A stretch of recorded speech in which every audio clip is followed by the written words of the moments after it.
Hi Bullets, it's Coach Brian.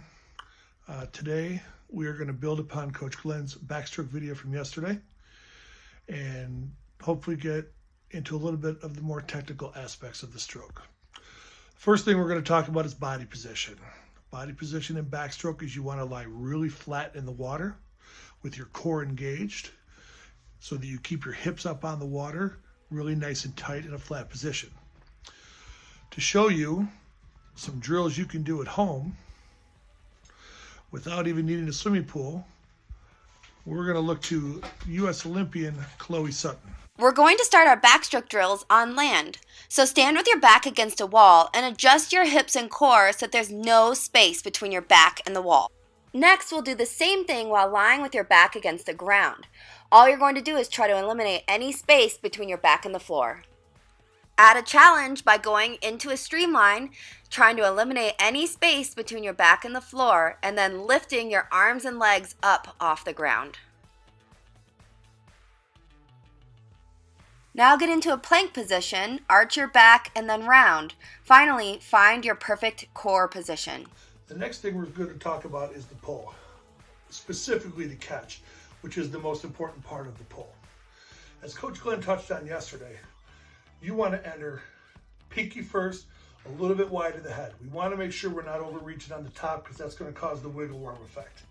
So we enter out wide, pinky first. As soon as that hand gets submerged in the water, we're going to bend at the wrist and the elbow. The elbow should be bent about 90 to 120 degrees. It's really important that we keep the hand above the elbow when we do this. If the hand dips below the elbow, the tendency is going to be to turn the elbow over and push water towards the bottom of the pool. We don't want to do that. We want to keep that hand above the elbow and make sure we're catching so that we can catch, pull that water, and throw it towards our feet. At the bottom of the pull, when you finish throwing it at the feet, your hand should be facing your thigh.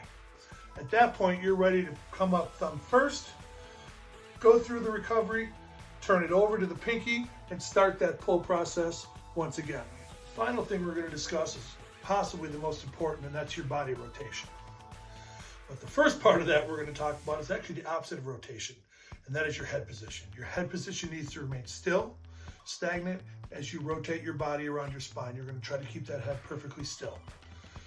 So, a lot of people when they swim backstroke, they tend to be a little bit flat on their back, and their shoulders kind of pull their hips a little bit from side to side. That puts a lot of undue strain on your shoulders. What we want to make sure we do is we're taking the shoulders and the hips and we're engaging them so that as we start our pull, we are rotating those at the same time away. What that's going to do is that's going to help prevent shoulder injuries because you're pulling with that whole opposite side of your body.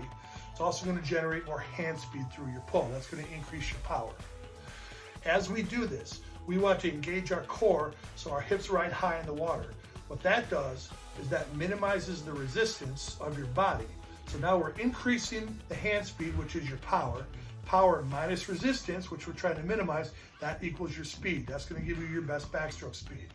Also, as you do this, when you're engaging that core, you want to synchronize that with your feet. So your feet, as you rotate side to side, aren't banging into each other across and over.